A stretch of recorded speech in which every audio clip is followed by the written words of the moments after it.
No se aterren del otro lado las jerarquías del statu quo. Puedo comprender, me ocurre a mí, una sonrisa irónica. ¿No habrá llegado la humanidad, con el nivel de desarrollo tecnológico actual, a generar las condiciones para empezar a pensar la superación del trabajo asalariado? La entidad disruptiva de las tecnologías permite pensar en categorías nuevas para analizar la relación del individuo con la producción, categorías diferentes a las del trabajo asalariado, del empleo, etc. De esto vamos a hablar ya con la ingeniera María Simón.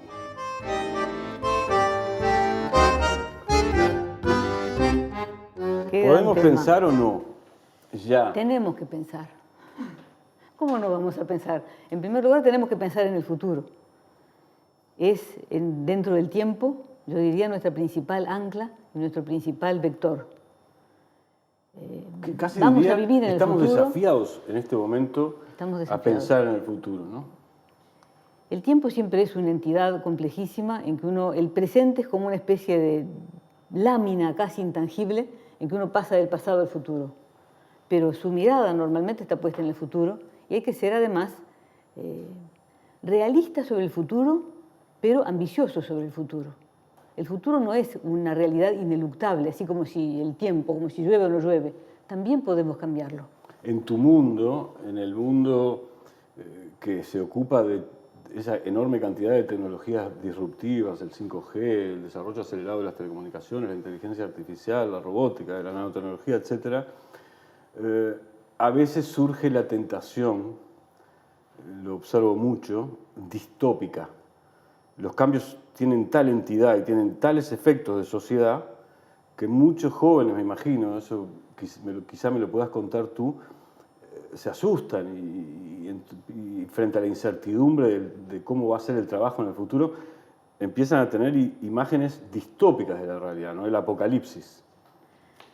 Yo creo que la principal para los jóvenes, pensando en todos los jóvenes de este país, es pensar que tienen futuro, que tienen un futuro posible que los está llamando. Porque a veces los jóvenes lo que sienten es en ese asustarse o en ese desorientarse como que no tienen futuro, que se sienten marginados. Claro, además tienen muchas más opciones, lo que los debe dificultar. O a veces no tienen opciones, hay que pensar también en los más pobres. Sí, por supuesto. Los que son marginados desde el punto de vista social, marginados de la sociedad, pero incluso, que sienten que no tienen futuro, pero en entonces relación tienden a a aquellas abandonar. cosas viejas, ¿te acordás de, bueno, podés ser mi hijo el doctor, o Sí. mi hijo el ingeniero, o mi hijo el médico? Ahora es cierto que si pueden acceder a la educación pública, por supuesto, y eso depende de las políticas públicas de las sociedades, tienen muchas opciones. Entonces, definir sus vocaciones les resulta, me imagino, más difícil, ¿no? Sin duda. En ese sentido es muy importante el rol de la educación pública, que sigue cumpliendo un papel muy importante de movilidad social. Sí, sí. Si bien todavía tenemos mucho que hacer en ese sentido, porque entre los que terminan la secundaria, sea la opción que sea, hay un sesgo fuerte de nivel socioeconómico. Y eso es gravísimo. Eso no, no podría ser así. Es uno de los principales obstáculos no es que se cause al en la desarrollo. universidad, es que ya no llegan a la universidad. Uno ve las curvas, sí, hasta sexto de escuela llega prácticamente todo el mundo en el Uruguay. Pero hasta cumplir los 6 años de educación secundaria, ya no. Y hay un sesgo que tiene que ver con el quintil, como dicen los economistas, o con el nivel socioeconómico. Ahora, por otro lado, sí, se abren opciones interesantísimas, yendo a la cuestión efecto de las tecnologías en la sociedad. Al que quiere y puede estudiar, que exige sin duda un esfuerzo. Estudiar exige una continuidad en el estudio. Se abren posibilidades porque en el Uruguay tenemos muy pocos ingenieros para lo que nos está demandando el futuro. Eso también es importante decirlo. Tenemos como 3 veces menos por habitante, ¿no? En relación con la cantidad de habitantes, 3 veces menos que Brasil o que Argentina, y no estoy comparando con Alemania, que tenemos 10 veces menos. ¿El pavor a las matemáticas será? Hay algo, puede ser. Al final de cuentas, como leí hace poco una entrevista a Marcarián, las matemáticas no son más que un esfuerzo por comprender las magnitudes de la naturaleza, ¿no? Pero el estudiante, por alguna razón histórica que ustedes habrán estudiado, supongo, con seriedad, tiene pavor, ¿no? Hay muchas cuestiones a las que estamos tratando de aportar, porque no se trata de quejarse y decir, vienen mal preparados, no, hay que hacer cosas. Entre ellas estamos haciendo, por ejemplo, una especialización a la que pueden acceder universitarios y también profesores de la enseñanza, profesores que también son titulados, por supuesto, de nivel universitario, para hacer especializaciones en pedagogía, en enseñanza de la matemática, en enseñanza de la física, en enseñanza de idiomas, que también, o del idioma español. El buen dominio del idioma es esencial. En esto de lo que estamos hablando, el programar, el que las máquinas hagan cosas, hay un rol que es importantísimo, que es el intérprete de la voluntad humana para que las máquinas hagan cosas. Y la voluntad humana se expresa en lenguaje natural, no se expresa en lenguaje de computación. Claro, después alguien programa, pero hay ahí un paso que es esencial y en eso en ese paso hay mucha gente que trabaja y tenemos mucho menos de lo que precisamos. Pero en todas las ingenierías tenemos muchísimo menos de lo que precisamos y estamos tratando de hacer una campaña para que más gente tome esas opciones. Opciones científicas en general. Tenemos escasez de gente también en la física y en la matemática y en especial escasez de mujeres, cosa que es llamativa en una universidad que tiene mayoría de mujeres. ¿En qué sentido tienen mayoría de mujeres como docentes? No, como estudiantes. Como población, también probablemente de docentes, no sé, pero de estudiantes tenemos algo así como 65-67% de mujeres en toda la universidad, contando todas las carreras. ¿Y no ocurre lo mismo en la Facultad de Ingeniería? No, en la Facultad de Ingeniería estamos casi al revés, estamos en 20% de mujeres, 25%, según las ingenierías cambia un poco. Te propongo volver un poco al inicio. Pero bueno, muchachas, sigan ingeniería, eso es algo que quería decir. Aprovechemos para mandar el anuncio. No, pero te propongo volver al principio, al inicio, porque con la tecnología suele ocurrir lo que ocurre con otros fenómenos humanos. Se dice, en general, puede usarse para el bien o para el mal. Y sí. Yo no participo mucho de esas lógicas del bien y del mal. No, se puede usar para muchas cosas. Por eso digo, hay un intérprete de la voluntad humana. Pero, en el sentido de que el dualismo del bien y el mal tiene virtudes en la construcción de lenguajes morales, de normatividades, pero también es muy escolástico. Con la tecnología pasa lo mismo. En última instancia depende del nivel de evolución de la humanidad y del nivel de madurez de las sociedades, qué uso se hace de la tecnología. Por ejemplo, la tecnología se puede usar para superar el dualismo entre el capital y el trabajo asalariado. Si se generan formas nuevas de relación del individuo con la producción. Formas nuevas que nadie las va a inventar. En general van a surgir ellas mismas de la dinámica de desarrollo de la sociedad. Pero, obviamente, la tecnología, decíamos, en este momento está jugando un rol sustantivo. Sí, entonces es disruptiva. Yo quisiera hacer un... Disruptivo. Sí, realmente, hay cosas disruptivas. Ayúdanos a entender por qué. Hay cosas que y cuáles de esas que tecnologías son nuevas. Más disruptivas.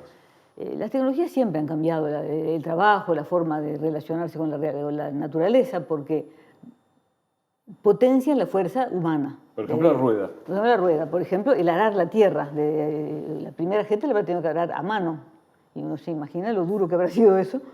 Después potencian la fuerza. Ahora están potenciando incluso la inteligencia. Y eso es un segundo paso que nos hace a veces dudar y es realmente lo más disruptivo. Eso que llaman inteligencia artificial, aprendizaje automático, no es a veces tan loco como lo pintan, pero tiene una diferencia con lo que es la programación tradicional. En la programación tradicional uno le da una serie de instrucciones a la máquina y la máquina las sigue ordenadamente y hace lo que le dicen que haga. Por ejemplo, un programa administrativo típico, que hace contabilidad, programas que hacen cálculo científico también. Ahora, hay en este momento posibilidad Una licuadora. Una licuadora, un microondas, es programable. Exacto. Ahora hay algunas capacidades que tienen las máquinas de adaptar su programa a medidas que toman de la realidad, sensoriamiento, podríamos decir, o se enteran de alguna manera de que pasa, sea porque se lo dicen, o sea porque miden la realidad de alguna manera. Por ejemplo, un ejemplo más sublime, al más prosaico. Cuando se empezó a tratar de que las máquinas jugaran al ajedrez, es un problema muy difícil porque los grandes maestros piensan varias jugadas para adelante. Y cuando uno piensa varias jugadas para adelante, si uno piensa todas las posibles... Los grandes maestros y los grandes estadistas. Y los grandes estadistas. Estaba hablando del ajedrez. Si uno piensa varias jugadas para 5 jugadas para adelante y piensa todas las posibles combinaciones que hay con 5 jugadas, con 5 turnos más hacia adelante, se vuelve un problema enormemente inabarcable. Es una cosa del tamaño de la galaxia. Ahora, los grandes maestros o los grandes estadistas podan ese árbol tremendo, ese árbol inabarcable, y las que son improbables las cortan casi intuitivamente. Entonces pueden seguir 5 para adelante en caminos selectos, que son los que probablemente se van a dar. Cuando las máquinas empezaron a jugar al ajedrez, jugaban muy mal, jugaban como principiantes, porque preveían 1, 2 jugadas, eso es nada. Y después empezaron a plagiar jugadas de grandes maestros que la gente se las programaba. Cuando le empezamos a poner en la memoria, el acumulado histórico de miles y miles de partidas de ajedrez y que ellas podían comparar entre una y otra resultados. Si hago este movimiento, me comen el alfil, si hago este movimiento tengo yo posibilidad de ir a un jaque. Entonces la computadora empezó a desafiar a esa capacidad creativa de la inteligencia humana, predictiva, creativa de la inteligencia humana. Y empezó a jugar como los grandes maestros. A mí me están ganando siempre. Ahora, la máquina que hace, no mucho, una máquina que se llama Deep Blue, empezó a jugar al Go. El Go es un juego de bloqueo, es un juego también de estrategia. El Go, el Go es el juego chino. Es un juego chino que tiene la virtud de, a diferencia del ajedrez, en el que hay una estrategia que derrota al otro, tira al rey del otro o lo encierra, pero hay una batalla en la que uno gana y el otro pierde según el movimiento de las piezas. En el Go está esa cosa de la cultura china de encerrar. Es el bloqueo.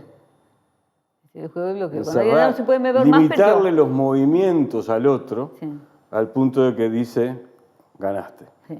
Pero es difícil, es tan difícil como el ajedrez. Sí. Tiene la virtud de que puede llevar a la paz. Sí. Más fácilmente que las lógicas de la guerra del ajedrez. Dicen algunos estudiosos de lo lúdico en esos juegos. Ahora, la gran diferencia es que cuando la máquina aprendió a jugar al Go, lo único que le dijeron fueron las reglas básicas, como se le diría a un principiante, las reglas básicas. Y después le hicieron jugar, o jugar máquinas entre ellas, jugar con gente, jugar mucho, jugar tiempo. Y bueno, la máquina se enteraba de si le iba bien, eso sí se lo decían, si ganaba o perdía, y sabía, además alguien le dijo que era bueno ganar, que era mejor ganar que perder. Eso la máquina no puede saber a priori. Pero entonces empezó a modificar su programa ella solita. Empezó a cambiar su programa y llegó a jugar muy bien. Es decir, tal vez es una metáfora decir aprendió, pero lo más fácil es decir aprendió. Aprendió, fue modificando su programa. Supo seleccionar inteligentemente. Supo seleccionar qué jugadas lo llevaban al éxito y qué jugadas o qué situaciones, porque no son solo las propias jugadas, qué situaciones lo llevaban a perder. Y las fue identificando. Es lo mismo que si me dijeras, le voy a pasar un ejemplo muy simple, una licuadora que ella misma se dé cuenta que tenga, por ejemplo, un sensor de nanotecnología colocado que le diga hay un carozo. Y le diga hay un carozo, no, tiralo, o que le diga ya está suficientemente licuado, pará, sin que la pare una persona. Es decir, que se adaptan a la realidad de alguna manera. Entonces, claro, son mucho más capaces de hacer trabajos que haría un ser humano. Es lo que llamamos la automatización, parte de lo que llamamos la automatización. De más alto nivel, una automatización podría ser piñón fijo, entonces una automatización flexible, que tiene algo de aprendizaje automático. En general se usa más la palabra aprendizaje automático. También puede ser para otras cosas. Podría poner otros ejemplos, pero si no, no vamos a ir en ejemplos. Lo que quiero decir es que hay máquinas que son capaces de evolucionar ellas mismas, y eso es lo disruptivo, que la máquina cambie. La máquina no cambia físicamente, pero cambia el programa que tiene adentro y se lo cambia a ella. Es decir, cambia sus reacciones frente en general a la solución de un problema que se le presenta. Cambia sus reglas. Eso es disruptivo. Bastante disruptivo, sí. Y eso acompañado de 5G también puede ser, porque 5G es una tecnología de comunicación. Se parece mucho a los celulares, La diferencia más importante, tiene varias diferencias de ancho de banda, de uso del espectro, pero diría la más importante, los efectos de lo que estamos hablando ahora, es la velocidad de reacción. No hay delay, como decía. Hay muy poquito delay, muy poquito retardo. Es decir que un cirujano en Canadá puede mover los instrumentos mediante los cuales realiza una intervención sobre un cuerpo humano en Montevideo relativamente con precisión y con confianza de que no va a provocar un daño. Casi. Podría. O se podría pensar en vehículos que se manejan solos.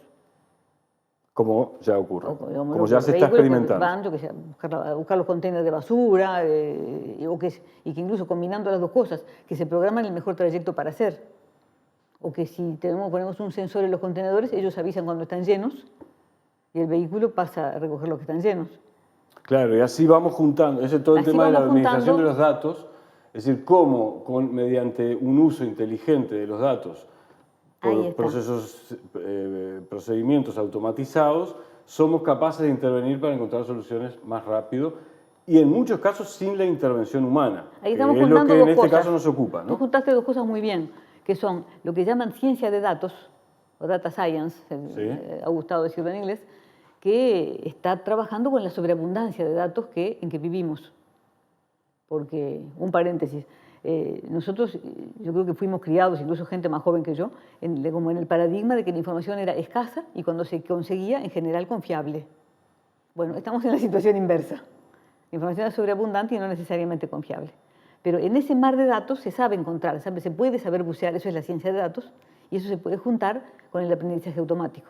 Y como todas las tecnologías, se puede usar para encontrar respuestas más rápido a problemas importantes, como por ejemplo este de la basura o cualquier otro, y también se puede usar para manipular la emocionalidad de los individuos, Sin como duda. Cambridge Analytica, y intervenir en procesos democráticos, por ejemplo. Es decir, es lo que hablábamos de las tecnologías. Porque ahí se puede, y eso acompañado con las redes sociales, esa es otra alianza interesante, la ciencia de datos con las redes sociales, porque entonces los mensajes que recibe una persona pueden estar dirigidos a ella, pueden ser personalizados. Un medio público, un diario, un canal de televisión, se expone a todo el mundo al mismo tiempo. Y si alguien dice que algo... De un punto a un universo. De un punto a un universo relativamente grande. Si alguien dice, eso está mal, ahí hay un error, el medio lo tiene que rectificar. En fin, sí, a veces lo rectifican más chico, a veces 2 días después, pero hay una exposición a todos. En cambio, si yo le digo a cada uno lo que quiero oír, tengo mucho más posibilidades de que me sigan. De manipularlo. Y de manipular. O de influir decisivamente sobre su comportamiento. Además, yo no tengo posibilidad. Por ejemplo, si a ti te están diciendo algo que yo supiera que es mentira, pero yo no sé que te lo están diciendo a ti, entonces no te puedo avisar. Es decir, no podés intervenir en el proceso de deliberación democrática que incorpora un juicio crítico a ese esfuerzo manipulativo. Ahí está, se parcela la discusión. ¿Por qué? Porque al mismo tiempo eso coincide con cierto solipsismo de la pantalla, le llamo yo, es decir, el demasiado tiempo de los individuos solos frente a ese universo que creen infinito y que en realidad no está muy parcelado, porque le está destinado. Claro, fragmentado. Está fragmentado. Y después, los amigos que uno se hace por Facebook, por Instagram, se parecen bastante a uno mismo y a los amigos que uno tiene. Entonces se puede llevar al espejismo de pensar, todo el mundo piensa tal cosa, todo el mundo está de acuerdo conmigo. No ocurre como en la plaza pública. No ocurre como en la plaza. Me encuentro... Hay mucho menos exposición a la diversidad o al debate. Volvamos ahora, porque evidentemente los temas son tan apasionantes que podríamos discurrir minutos y minutos, pero te voy a hacer una pregunta en tu condición de educadora.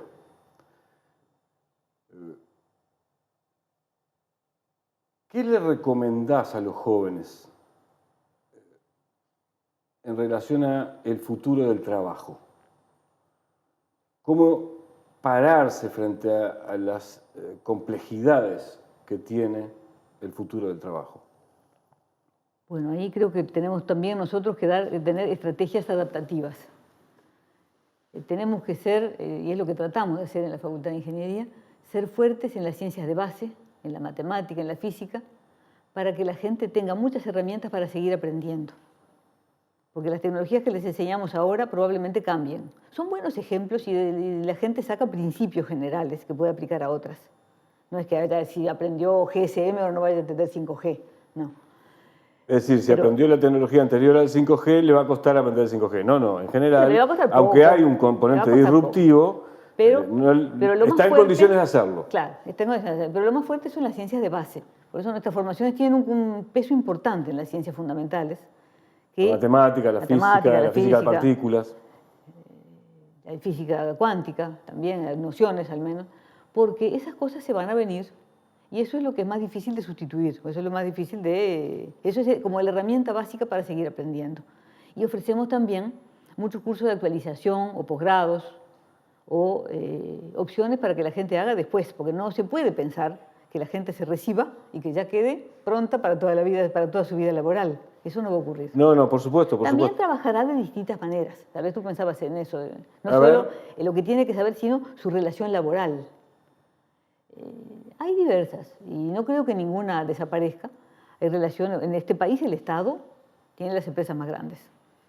Y en todos los países el Estado es muy emprendedor contra lo que la gente a veces cree. Los grandes riesgos, las grandes innovaciones, casi siempre están promovidas por el Estado.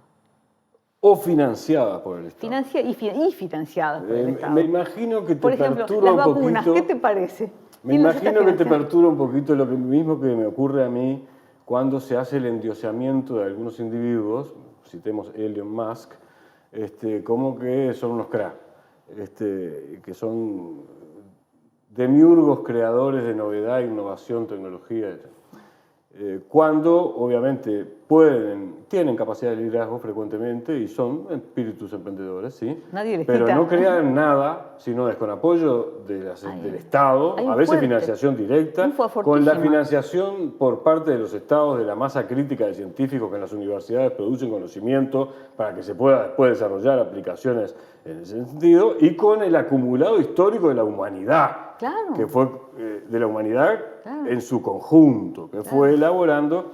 Entonces, obviamente nos perturba ese problema. Por tomar un ejemplo de otro campo totalmente distinto. De repente alguien monta una ópera y trae una soprano de acá, un bajo de allá, un escenógrafo, y le queda genial. Pero en algún lado se formaron todas esas personas. Por supuesto. Y para eso hay que tener cuerpos estables. Y el que tiene espalda para eso es el Estado. Y los Estados ponen en todos los países, en Estados Unidos, para empezar. Yo voy a establecer un matiz, simplemente para que quede como un espacio de reflexión crítica hacia el futuro. Yo empiezo a darle mayor significación a lo público que al concepto de Estado clásico, por razones muy profundas que no puedo incorporar a este diálogo, lo haremos en otras circunstancias, porque me saca del problema del empleo, que es en este caso de hoy en particular el centro. Además, otra cosa que tampoco voy a desarrollar, pero yo creo que en el Uruguay tenemos una buena cosa, que es que el Estado y el gobierno son claramente distintos. Y ojalá la conservemos siempre. A ver. Y, por ejemplo, aquí los medios del Estado no son medios del gobierno. Exactamente. En otros países sí. Por supuesto. Eso es esa independencia y esa laicidad profunda, no solo religiosa, me estoy refiriendo a la laicidad en un sentido amplio del Estado. Sí, ético, es un valor... en un sentido ético. Sí. Es un Valle gran valor. jugó ahí un rol importantísimo. Esa dualidad tal vez va también un poco en el sentido de lo que tú estás pensando. También hay otras formas de Estado que no son las orgánicas, o que sea, la sociedad se organiza de algunas maneras colectivas. Efectivamente. Y por ahí también están dando la democracia. Y aunque sé que te gustaría seguir conversando sobre esto que quedó en puntos suspensivos, no obstante tengo que, por obligación profesional... volvamos por al obligación camino. profesional, no, pero no nos vamos tan lejos. Por obligación profesional, volverte a traer al tema de tecnología y empleo. Pero vas a ver que no me voy tanto de lo que estamos hablando. Las tecnologías nuevas, que los ingenieros en particular están tocando como quien toca el proceso de amasar el pan, incrementan la posibilidad de la autorregulación de las comunidades. Muchas. Las redes, el manejo de datos. representan la posibilidad de un cambio en la capacidad de las comunidades de autorregularse a sí mismas. Porque por eso mismo también son disruptivas. Es una herramienta. Después, el autorregularse lo tiene que hacer la gente, ¿no? Tiene que organizarse las comunidades, pero es una herramienta que permite que las comunidades se organicen y permite que trasciendan. Estoy siendo muy cuidadoso por el enorme respeto que te tengo, pero estaba también tratando de provocarte en el siguiente sentido. Cuando éramos capaces de producir como tecnología meramente un camino, los que conducían a Roma, por ejemplo, obviamente nuestras capacidades como comunidades humanas eran menores desde el punto de vista de la autoorganización y la satisfacción de las necesidades, la generación de abundancia, a las que existen hoy. Porque el ser humano ha creado un enorme, vasto y profundo sistema de recursos tecnológicos que les permiten producir abundancia. Hasta ahora nos ha caracterizado en el proceso de la civilización el conflicto por la escasez, la competencia por la escasez.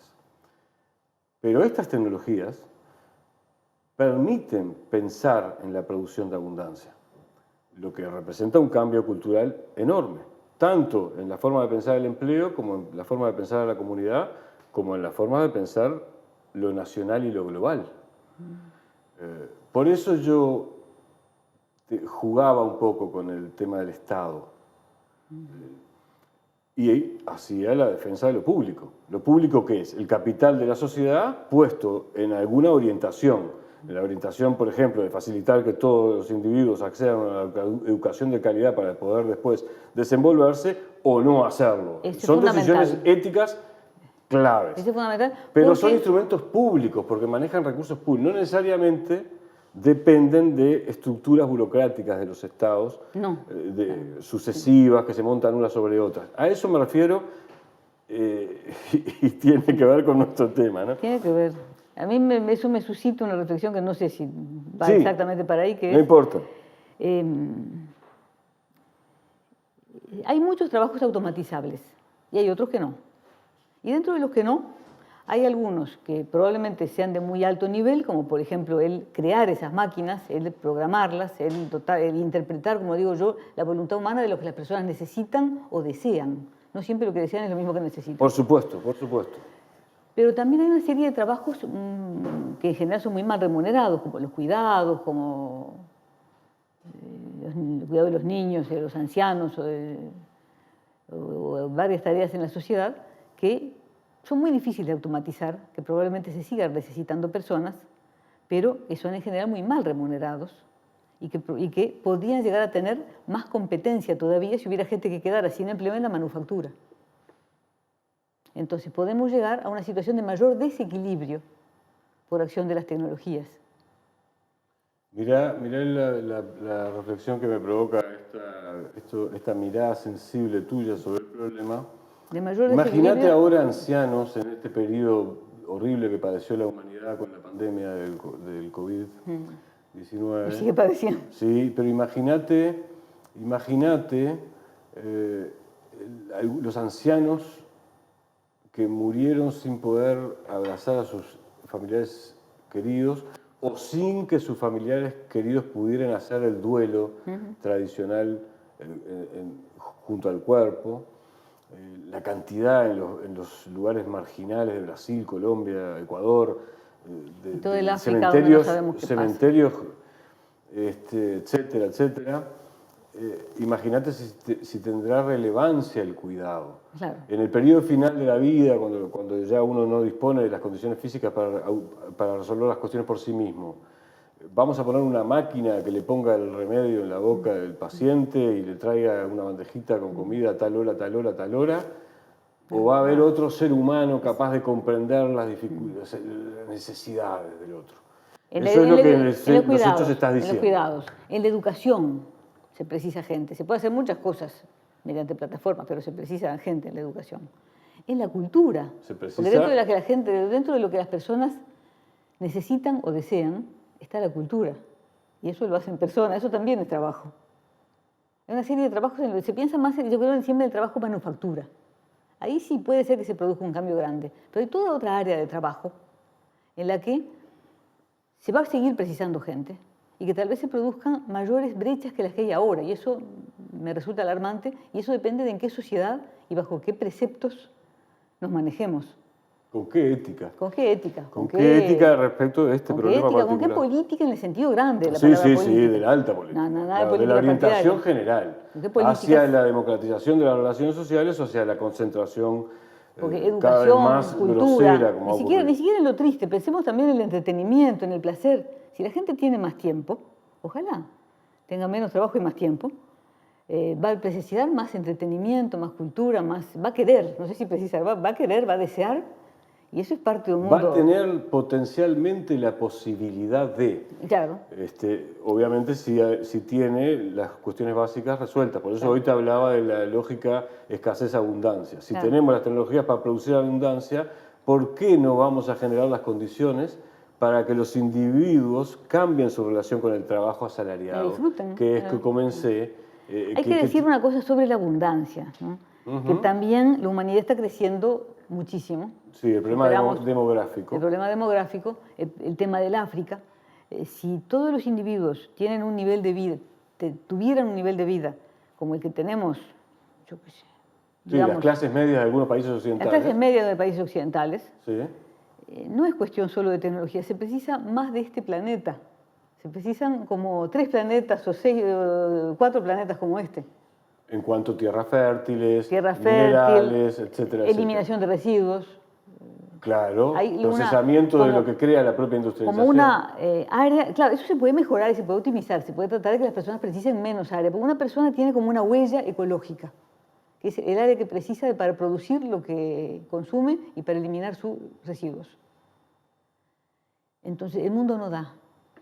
Las tecnologías tienen que tener una orientación no solo de abundancia, sino de mucho mayor eficiencia y limpieza y cuidado, porque si no el planeta no da.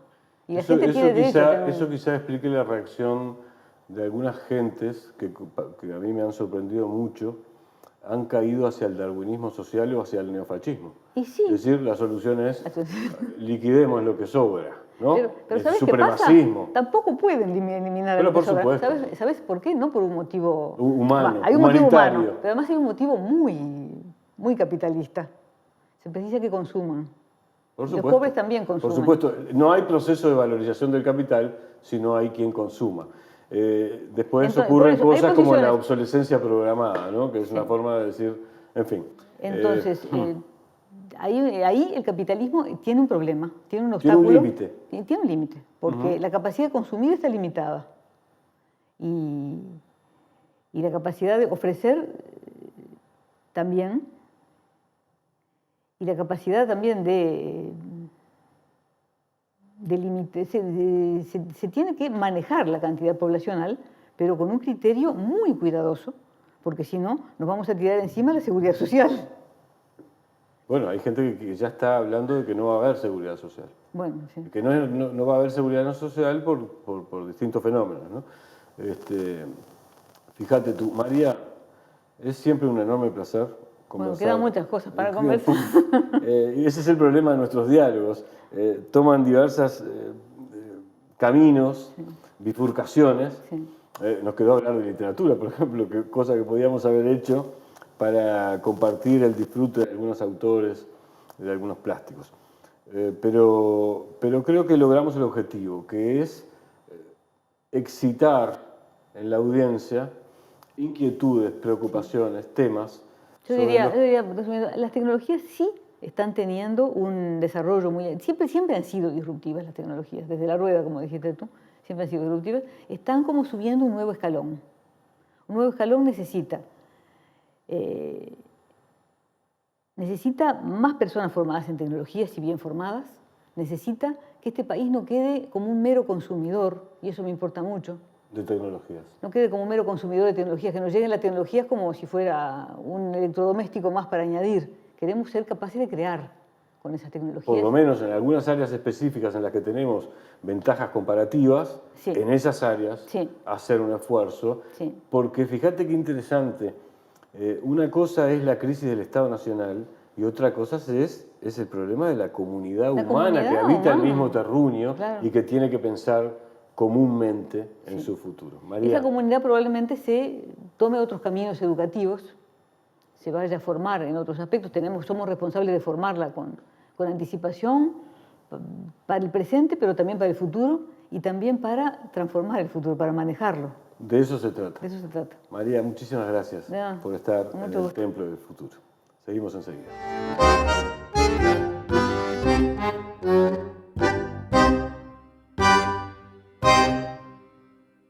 Vengo a traerles un desafío. Para llevar adelante esta gozosa tarea que es el pensar, en Taller de Pensamiento Complejo nos enfrentamos a la realidad que simplifica.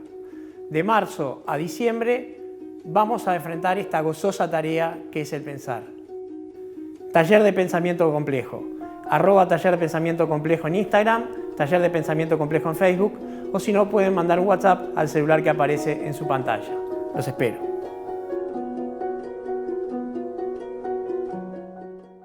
Pueden hacer sus manos. Carpintería en maderas Herc. Placares de cocina y dormitorios, muebles de diseño y restauración. Trabajos garantidos. Responsabilidad y puntualidad. Comuníquese al 095-465-880. Carpintero. Lindo oficio. Carpintería Herc. Carpintero, lindo oficio. ¿Quién no lo quiere aprender? Bienvenidos a la Biblioteca de Diomedes. Bienvenidos a la memoria de la humanidad. Bienvenidos a libros, autores, sueños, luchas. Muy pronto, en Esdrújula TV, nos vamos a encontrar.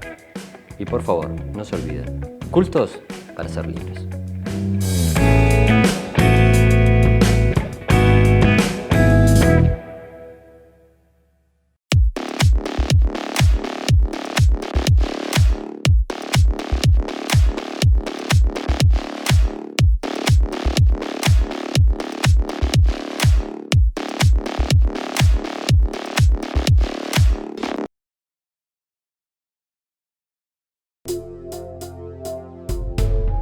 Existir Sociedad Anónima es el único importador oficial de repuestos Jack.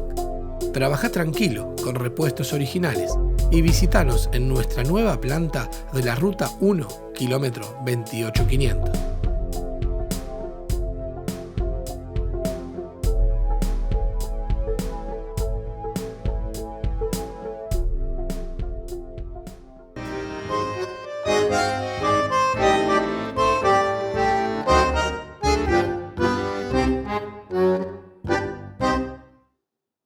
Sarah Goldberg es una de esas personas que hacen más de lo que aparecen.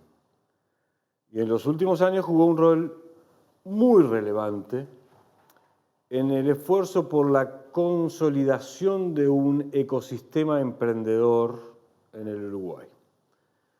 Entonces nosotros tenemos para Sara una pregunta, comillas, sencilla.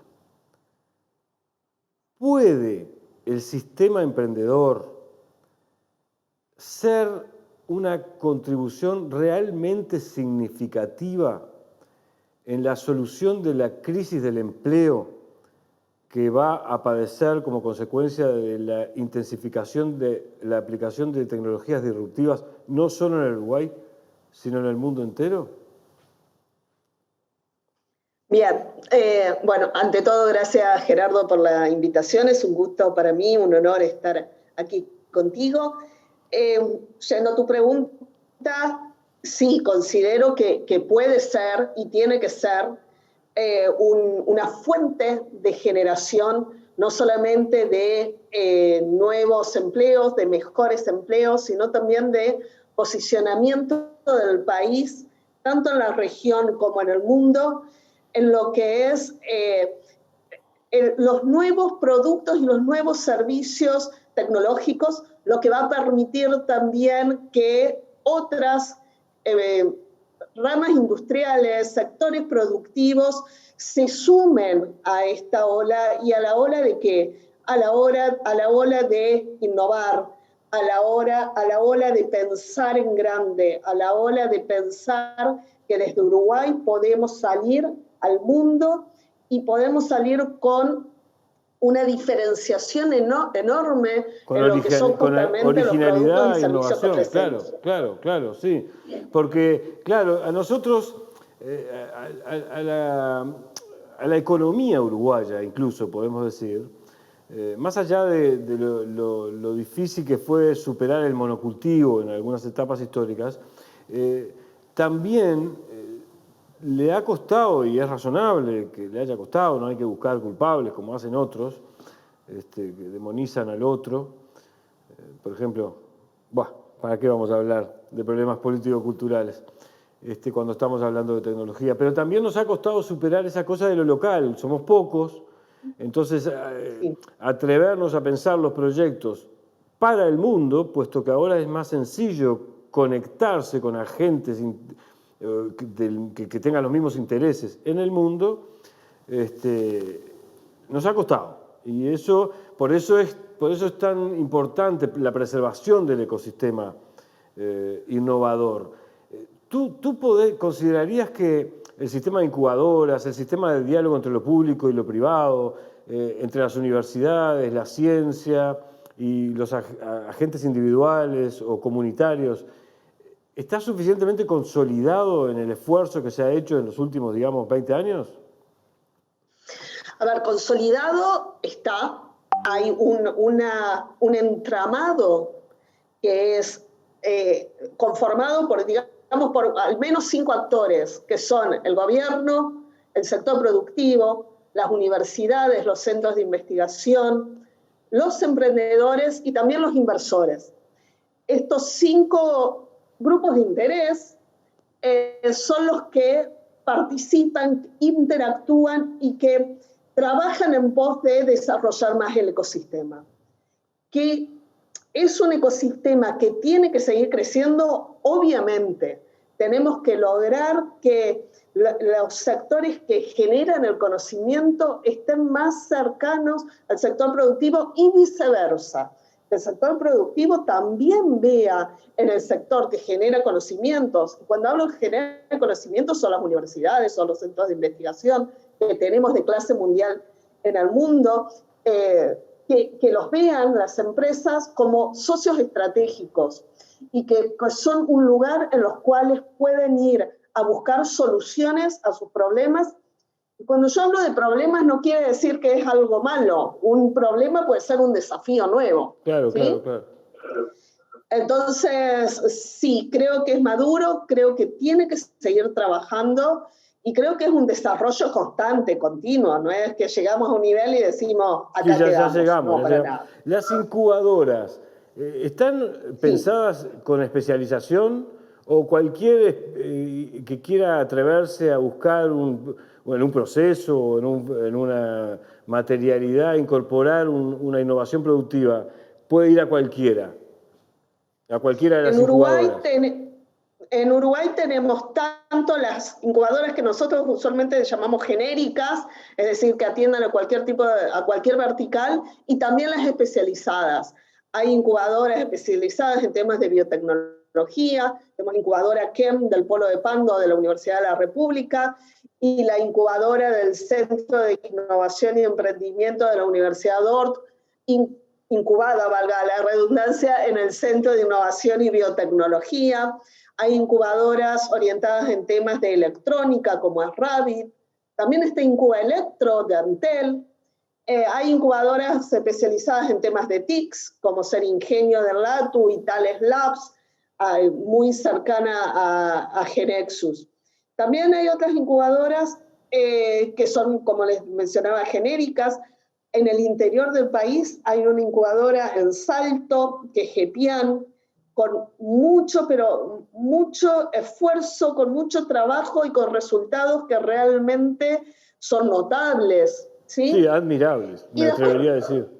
No, exactamente. También vinculando no solamente al sector productivo regional, sino a las universidades que están ahí, y también regional, porque a lo que voy, no es solamente con, digamos, Paysandú, Fray Bento, Rivera, sino también con las provincias argentinas que tenemos al frente. Sí, es que cada vez más tenemos que ir, sobre todo en esto, a la integración regional y a la inserción absolutamente global, ¿no? Exacto.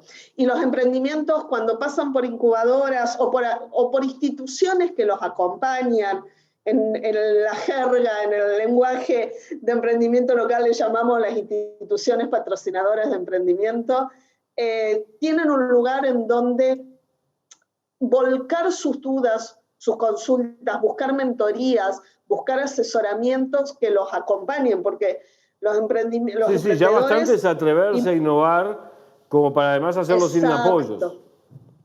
Exacto, y los emprendedores, el hecho de emprender es un riesgo muy grande, entonces el estrés de salir de la rutina, algo nuevo también la zona de confort. Es importante. Sí, está clarísimo, está clarísimo. Sara. Entonces acompañan. Sara, este es un primer diálogo.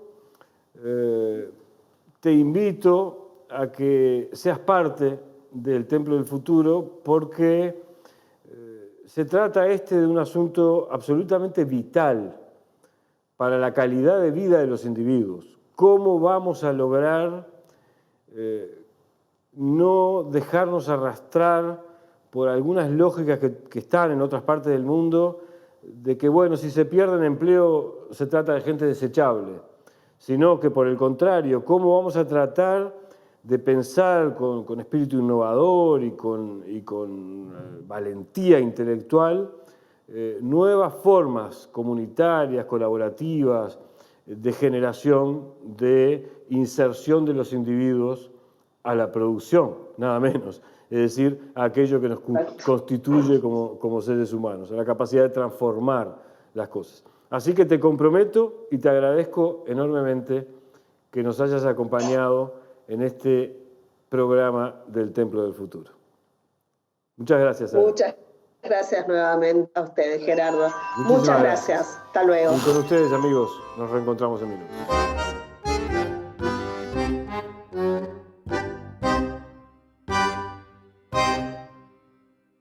Vengo a traerles un desafío. Para llevar adelante esta gozosa tarea que es el pensar, en Taller de Pensamiento Complejo nos enfrentamos a la realidad que simplifica. De marzo a diciembre vamos a enfrentar esta gozosa tarea que es el pensar. Taller de Pensamiento Complejo. @Taller de Pensamiento Complejo en Instagram, Taller de Pensamiento Complejo en Facebook, o si no pueden mandar un WhatsApp al celular que aparece en su pantalla. Los espero.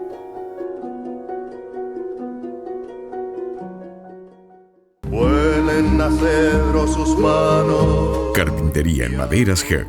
Placares de cocina y dormitorios. Muebles de diseño y restauración. Trabajos garantidos.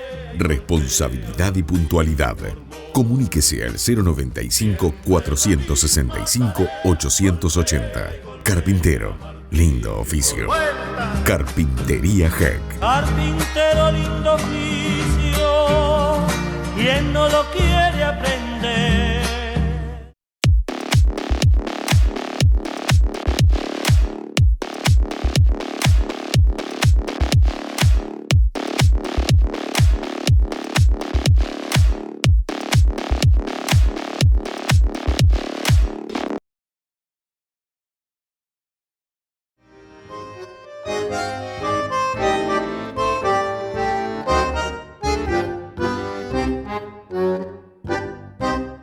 Desde hace ya por lo menos 300 años, el conflicto entre capital y trabajo asalariado ha resultado predominante en la participación de los individuos en el mundo de la producción, de la satisfacción de sus condiciones de existencia. Sin embargo, ya que he utilizado alguna jerga clásica, voy a añadir otra.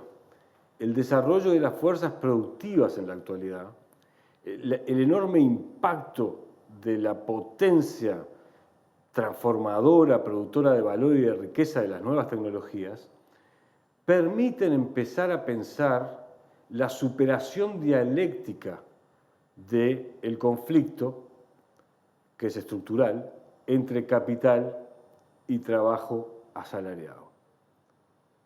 ¿Permiten? Tengo mis dudas, por lo menos en el horizonte de corto plazo. De corto plazo y hasta de mediano, diría. ¿Cómo explicamos esto? ¿O qué explicación puedo darle a esto? En realidad, el derecho del trabajo surgió como una respuesta, primero espontánea de los trabajadores, que en la fábrica iniciática, en la aparición de la institución fábrica durante la Revolución Industrial, los trabajadores dan una respuesta espontánea de defensa de sus derechos que todavía no tenían. Derechos al salario mínimo. Sí, sí, la explotación de las mujeres, los niños en la fábrica. Exactamente. Las condiciones de trabajo. Hay un cortito de unos pocos segundos de los hermanos Lumière, ¿verdad? Cuando claro. En 1895 colocan la cámara y fotografían filman la salida de los obreros de la fábrica. Y salen mujeres, salen niños, salen perros, salen hombres en bicicleta, ¿verdad? Hay allí una leyenda de que en realidad fue preparado y por eso las personas salen con un aspecto que no es exactamente el de proletarios. Pero bueno, cierro el paréntesis. Sí. El hecho es que el derecho del trabajo nace entonces como una institución para proteger la absoluta y radical desigualdad entre el trabajo asalariado, como tú bien dijiste, y el capital.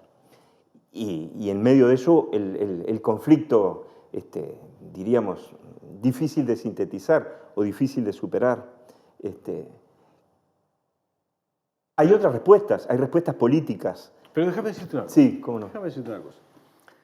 Muy provocativa. La automatización, la robotización, la inteligencia artificial, la nanotecnología y otras tecnologías están orientadas a sustituir el trabajo humano o generan la posibilidad en algunas esferas, no en todas naturalmente, porque el trabajo humano es constitutivo de lo humano, así que no va a desaparecer en cuanto a esa aptitud, pero permiten, y hay mucha gente temerosa por eso, sustituir el trabajo asalariado clásico. Y también generan condiciones de superexplotación que pueden ser tan groseras como en el siglo XIX, precisamente porque va a haber escasez de empleos en el sentido clásico. Entonces, ¿cuál es la solución a este problema, que sí que es de corto plazo, de muy corto plazo, de los riesgos de que la sustitución de empleo asalariado clásico no sea mayor a la capacidad de generación de nuevos empleos en la sociedad actual? Porque si tuviéramos una sociedad toda instruida, toda con capacidad de ir a la educación pública, bien alimentada, entre 0 y 3 años para que su desarrollo neurológico... Es decir, si tuviéramos sociedades democráticas avanzadas en todo el mundo, y tenemos en muy pocas partes del mundo, entonces, bueno, uno se puede plantear de manera diferente este asunto. Pero eso no es así. Este asunto lo tenemos que encarar ahora con islas de pobreza, marginación, desigualdades brutales. Entonces, ¿cuáles pueden ser las soluciones?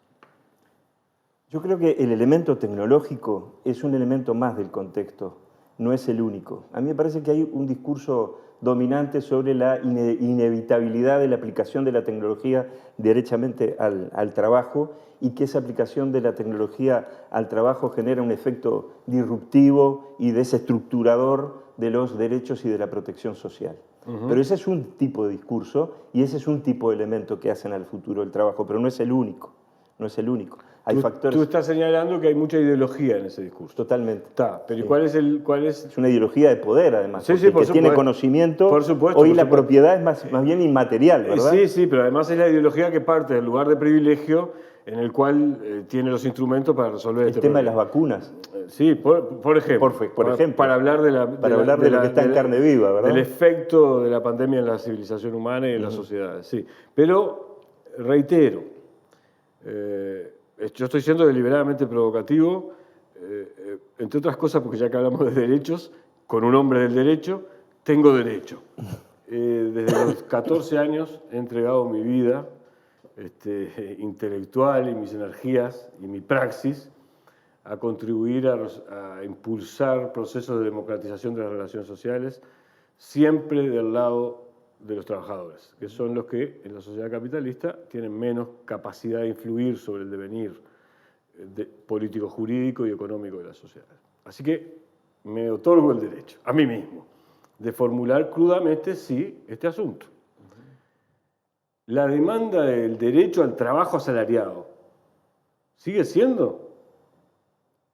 ¿O hay que empezar, sigue teniendo el valor que tuvo cuando lo que se discutían, como tú señalabas recién, eran condiciones de trabajo, que eran de súper recontra explotación? ¿O hay que empezar a pensar un rol más protagónico de dirección del proceso de la civilización desde el punto de vista de la reorganización del trabajo social? Yo creo que sí, que hay que pensarlo, pero hay un paso antes. Sí. Hay un paso antes, que yo lo quería significar, retomando muy brevemente lo que decía anteriormente, acerca de una mirada crítica al discurso tecnológico. El discurso tecnológico es, la tecnología es un instrumento que debe ser manejada políticamente y con criterios éticos, morales, políticos, en definitiva. Y el otro elemento... Es decir, no solo instrumentales. No solo instrumentales. Porque son creación humana, por lo tanto tienen que estar al servicio del mejoramiento de la condición humana. No son hechos de la naturaleza, no, aunque se nos quieren presentar como hechos de la naturaleza. No, son creación humana. Es creación humana de principio a fin. Y por lo tanto y social, además. No es nadie en particular que inventa tal cosa. No. Es el acumulado de la producción humana histórica. Exactamente. Y por lo tanto necesitan una conducción política, ética y moral. Quiere decir que la tecnología no es que se aplique de manera a rajatabla y como un hecho natural, como quien escucha un trueno, ¿verdad? Sino que hay una decisión y hay un elemento de poder muy fuerte. Por eso yo te colocaba recién el tema de las vacunas, el poder de las grandes empresas multinacionales, cómo llegan los estados casi desesperadamente a arañar, a disputar la vida. Exactamente. Nada menos. Exactamente. Entonces, ese es un elemento muy importante. La tecnología no está, diríamos, desideologizada, ni es apolítica, ni es amoral, ni es aética, sino que hay un contenido allí discursivo que lo dan las relaciones de fuerza en la sociedad. ¿Cuál es el uso de? Exactamente, las relaciones de poder, las relaciones sociales que se generan. Y el otro elemento que me parece interesante es que, y por eso retrotraigo al tema de la revolución industrial, en ese momento se planteó con total crudeza trabajo asalariado versus, si se me permite, capital, ¿verdad? Y ese es el conflicto que animó a los grandes movimientos sociales, a las grandes transformaciones, a los intentos fallidos de transformación de esa realidad que vivimos durante el siglo XX, ¿verdad? Y también impulsó el desarrollo de innovaciones tecnológicas realmente muy importantes desde el punto de vista de la evolución humana. No es lo mismo la fábrica de hoy que la fábrica del siglo XIX, ni las condiciones, donde hay democracias, claro, donde realmente hay condiciones de disputa del poder estatal más o menos razonablemente equiparables, ¿no? Desde el punto de vista de las libertades políticas. Es así. Ahora, el punto es, desde mi lado, el punto es, por el hecho que existan algunas variaciones en la conformación de los actores principales, trabajador, empleador, cambian, no son los mismos del siglo XIX, ¿verdad? No es el mismo capitán de industria por supuesto, y no es el mismo trabajador. Ni las LOC, sí, por supuesto. Ahora, eso puede llevarnos a pensar que los mecanismos de protección social y de cierto intento de restablecimiento de ciertas condiciones de igualdad entre las personas, porque no olvidemos, esas personas son iguales como ciudadanos, políticos, pero son radicalmente desiguales en el plano social y económico, ¿verdad? Entonces... En cuanto a su capacidad de negociar... De autonomía. Exactamente. Bueno, no tiene la misma autonomía que tiene que vender su fuerza de trabajo para comer todos los días y alimentar a su familia, que aquel que tiene capital, ahorros o medios de producción suficientes como para tomar medidas dinámicas, cambiar, si ve que un sector es rentable, cambiar el otro, cerrar una fábrica, abrir otro, capital, bla, bla, bla. Eso es evidente. Pero yo lo que iba, Gerardo, es esto. El punto es, entonces, nosotros vamos a trabajar sobre un sobre un derecho de la protección de la persona que trabaja únicamente con base a la categoría del trabajador asalariado, y cuando entra en crisis esa figura decimos, bueno, pero entonces todo el derecho del trabajo, entonces toda la protección de la desigualdad en el mundo social y económico, de las relaciones subjetivas que se crean en el trabajo, cae. No, lo que me parece que hay que analizar, antes de ir a ese proyecto superador que tú mencionabas, es cuál es la realidad del conflicto hoy. Es el mismo conflicto que en el siglo XIX. Yo creo que ese conflicto del siglo XIX no desapareció todavía, sobre todo en los países subdesarrollados. Pero se le agregan componentes distintos del juego de poder y de la autonomía de los sujetos en los nuevos sistemas de trabajo tecnológico. Desde mi punto de vista, se mantiene la desigualdad en el contrato, llamémosle así, entre el chofer y una aplicación, que la desigualdad del trabajo asalariado típico. Sí, a veces se agrava, porque además pierde lo que fue la conquista de los trabajadores durante una parte del siglo XIX y del siglo XX, sacrificada conquista de determinados derechos garantizados constitucionalmente. Pero, sí. Tengo una más. Sí. El hecho es peor, coincido en que es peor, porque el trabajador tiene que conseguirse el instrumento de trabajo. Exactamente.